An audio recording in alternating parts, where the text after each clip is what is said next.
Welcome back, everyone. What we're going to discuss today is where the components and how important the components are on an electric bike. Lots of people don't feel comfortable with electric bike purchases because there's not really a service place they could take it into be serviced. If you're in good connections with your local bicycle shop, yeah, they're familiar with it. But the ones that you buy online, like this one, they're not familiar with, and they rather not touch it. But if you have to do servicing work on it, just to show you, it's not difficult. It all makes sense, and I'll tell you how every component is crucial and important. So basically, your biggest cost in the bike, not just the bike itself, but we're now taking a close look at the parts, is your battery pack. This is an 18.2 amp battery pack. That's your most expensive part of the bike. After your battery pack comes your hub motor. That's the second most expensive.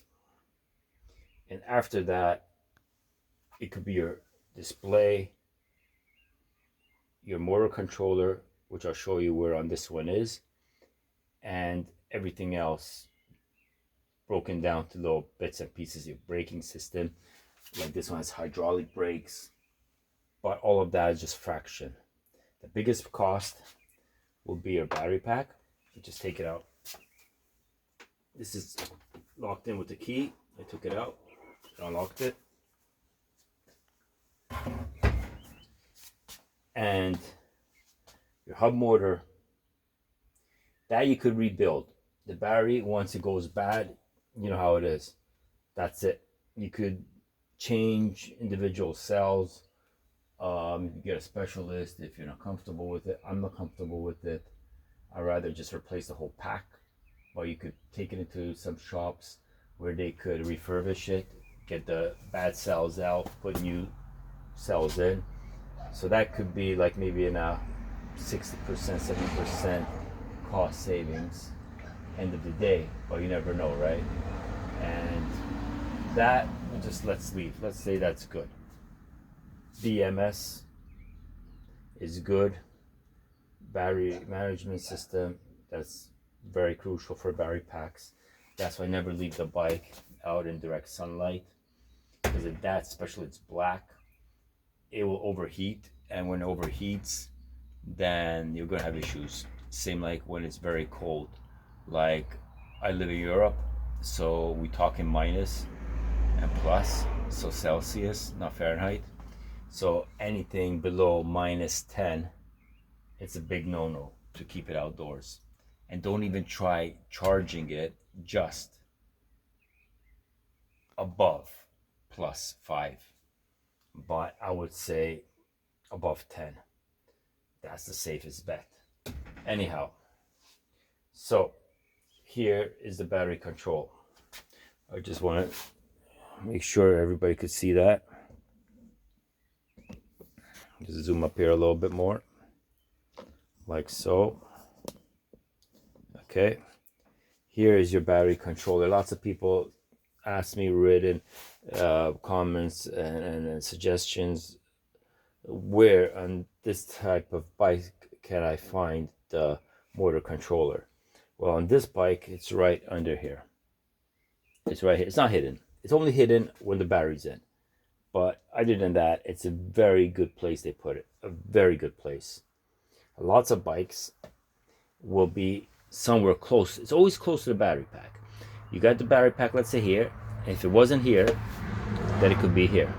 It could be somewhere a door, or you maybe have to take off a plate. That'll be there. Or I also seen under the seat, the saddle.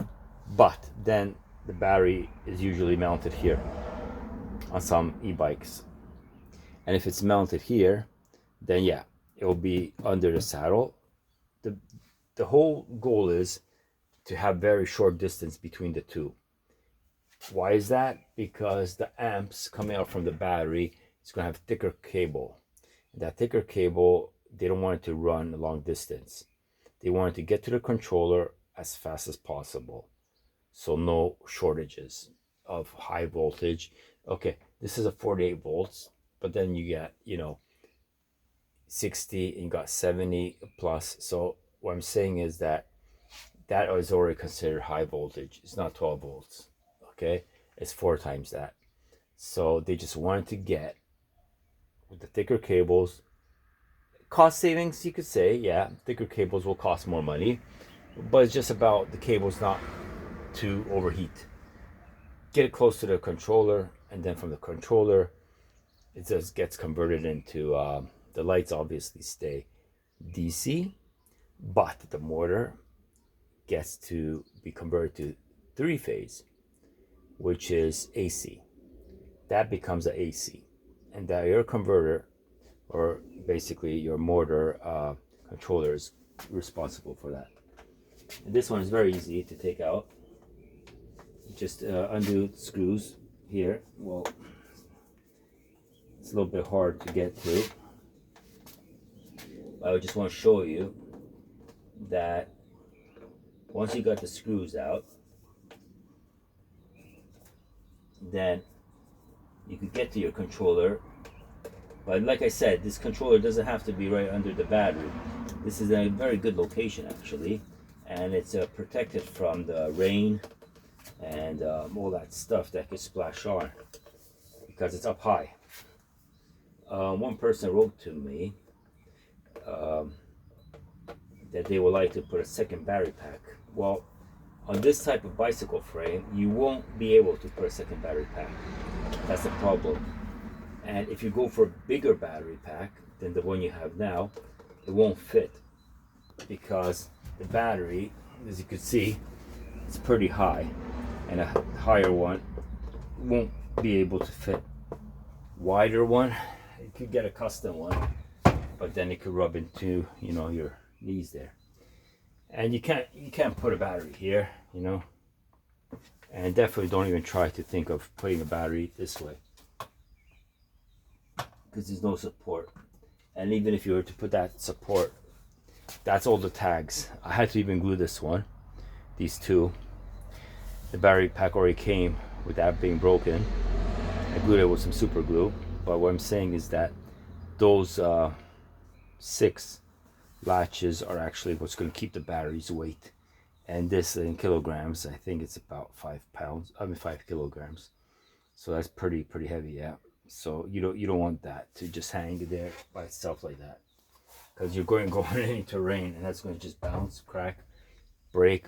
Your battery is going to fall to the floor, and that's it. So that's it. Let's take off this cover plate. And once we take this cover plate off, usually they don't, well, some manufacturers put a gasket. This one didn't. I was thinking to put some silicone around it, but what I did was I just took some grease, all-purpose grease, as you can even see here. I just greased along the surface area there and make it form like a gasket, because that lip is a little bit higher up and there's a groove inside there to keep the water out. I just put grease instead of the gasket because there was no gasket, and that will make it water and dust proof. And there's your controller right there. That's your controller. And that controller right now, what says is that's a DC 48 volt controller. Peak current is 22 amps and voltage value is 39 plus minus 1, which means that the drainage of the 48 volts will drain down to plus minus, let's say that will become 38 if you go plus minus, right? And then that 38 will then give you minus 10 volts. 10 volts is what you're going to be sucking out of the battery, and then that's it. Once that 10 volts is sucked out of the battery, you're dead. Like, yeah, you could say, oh, but I still have like 38 volts there left. Yeah, you do. But if you were to have that directly connected that will do cell damage. One, your BMS wouldn't allow you to drain your batteries all the way down. Second, more, it will do damage. Lithium batteries, they will get damaged. Even lead acid, you're not supposed to drain all the way down. But this is even more sensitive to that. That's why they say top it up to 80%, drain it down to, let's say, 20% or 10%. Well, that is a lot more less than that rate. So that's good. Anyways, and as you can see, how to determine how strong your e-bike is. And we're not just talking about a fat bike, we're talking about any bike. To determine how strong your hub motor is and everything. Now, there's two principles you have to look at. The easiest one. And this is how you do your math. You take your battery pack. This case is a 48 volt. You're not looking at the kilowatts, watts, amps, the volts. 48 volts. Get your controller. This one is 22 plus minus 1. Let's say it's 22. Okay, that's the middle. You times it. You multiply 48, always the battery first, to the controller. And in this case, I'll give you something like 1,050 something volts. Watts. And that is what your motor is capable to peak out with this setup. Now, if that motor is rated 750 watts to 1,000 watts, then you are a little bit peaking that motor by 50 watts, which is not much. So in this case, and the more you ride, the more it will drain.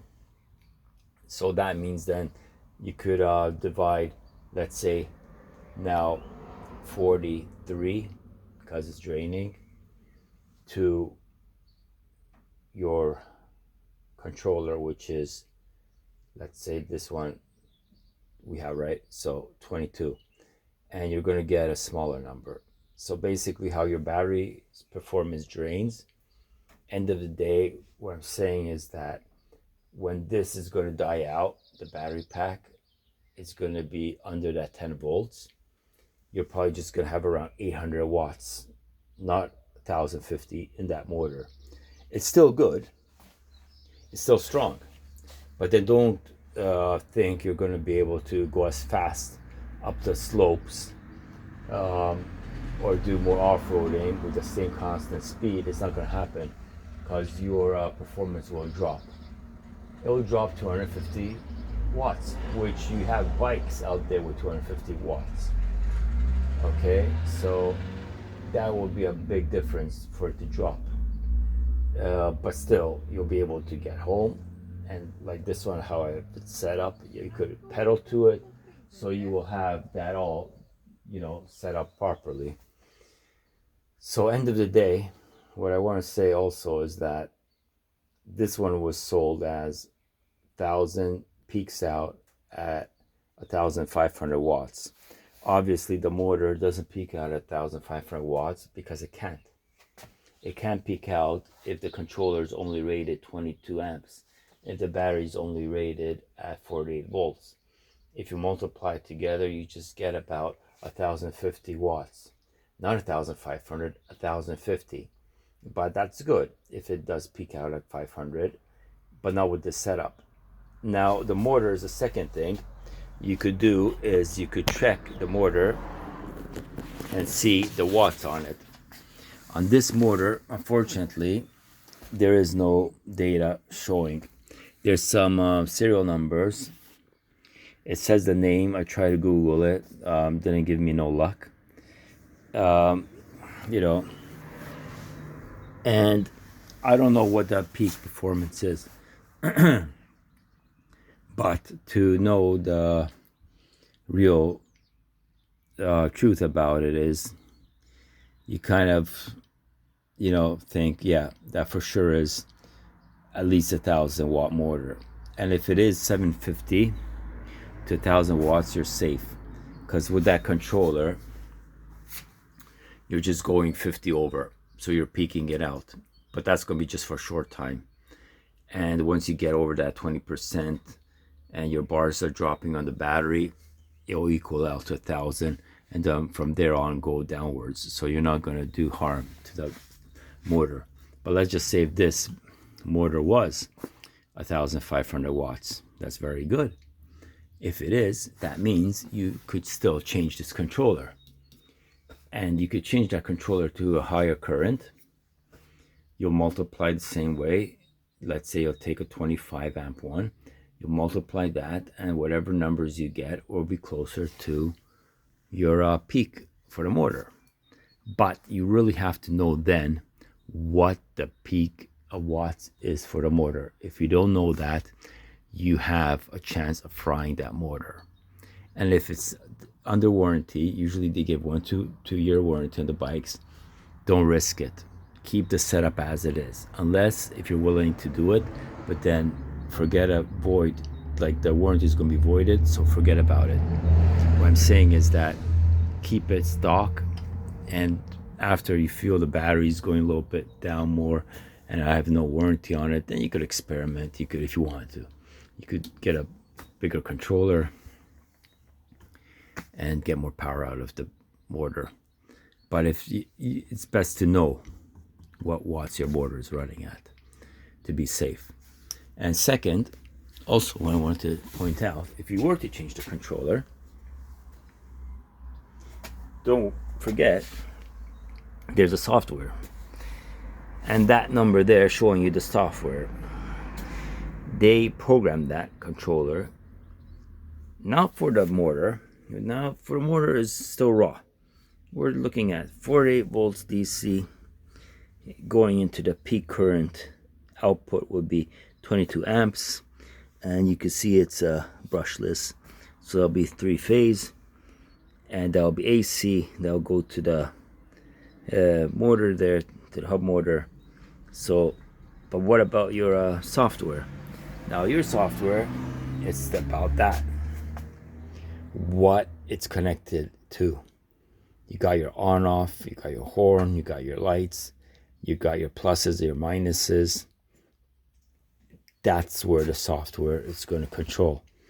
And you got your screen showing you the kilometers or miles, showing you the percentage of the battery and trip distance and all of that.